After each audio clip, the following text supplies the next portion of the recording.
Right now, somewhere in the world, millions of people are sitting alone, scrolling through their phones, surrounded by more connections than any generation in human history, and feeling more alone than ever. But here's something strange.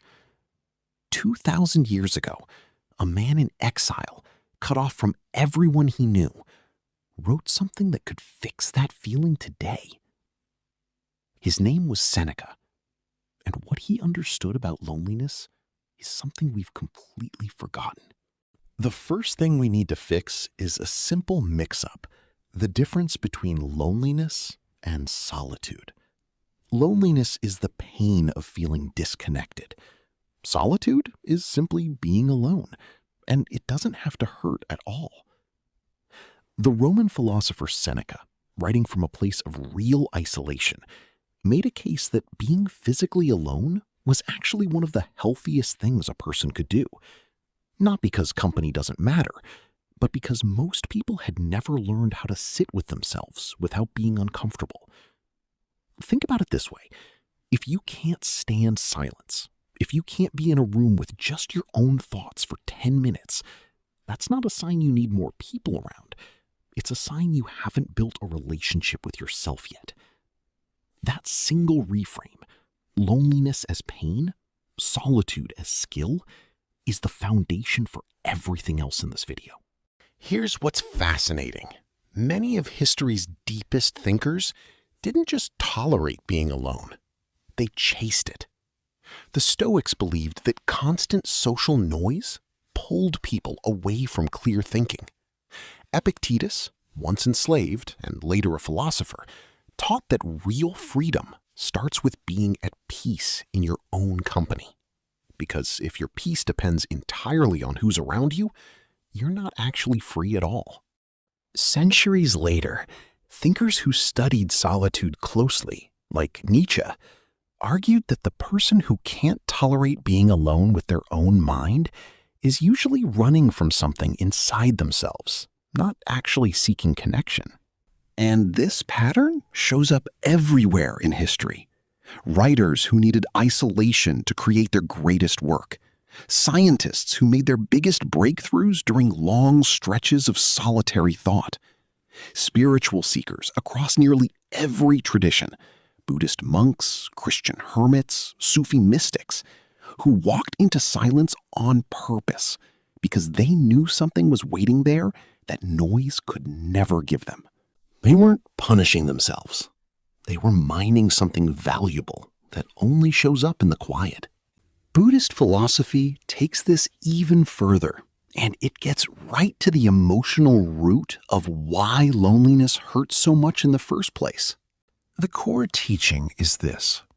Suffering often comes from attachment, from clinging tightly to the idea that our happiness depends on something outside ourselves. A person, a relationship, a group we belong to. When that attachment is threatened or absent, we don't just miss the person.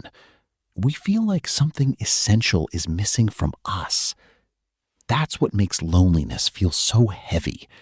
It's not just, I wish someone were here. It's, something is wrong with my life. Buddhist practice doesn't say relationships don't matter. They clearly do. What it says is that when your entire sense of okayness depends on external company, you've handed away your peace to something you can't control. Meditation, in this tradition, isn't an escape from people. It's training for being able to sit with yourself without needing to fill the silence with anything at all. Let's move from philosophy to real, lived history. Because some people didn't choose solitude. It was forced on them. Nelson Mandela spent 27 years in prison, much of it in near total isolation. And yet he emerged not broken, but with more clarity and moral authority than almost anyone in modern history. He later said that his years alone gave him time to think, really think, about who he wanted to be when he walked out. Centuries earlier, The philosopher Boethius wrote one of the most influential books in Western history, The Consolation of Philosophy, while imprisoned and awaiting execution. Alone, stripped of everything, he turned inward and produced work that's still read 1,500 years later.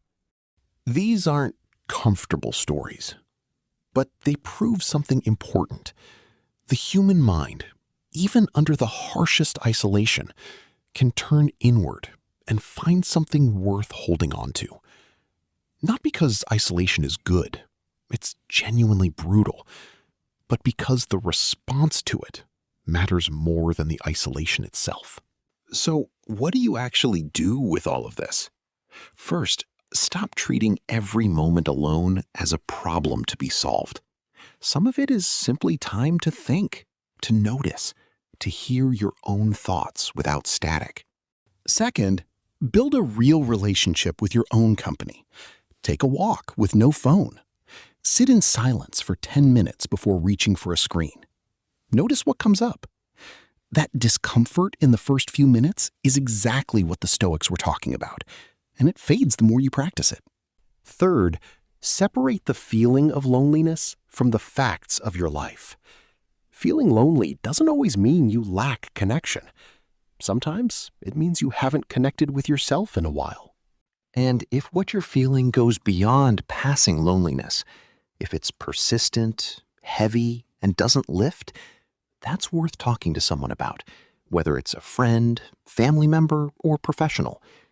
Ancient wisdom is powerful, but it isn't a substitute for real support when you genuinely need it.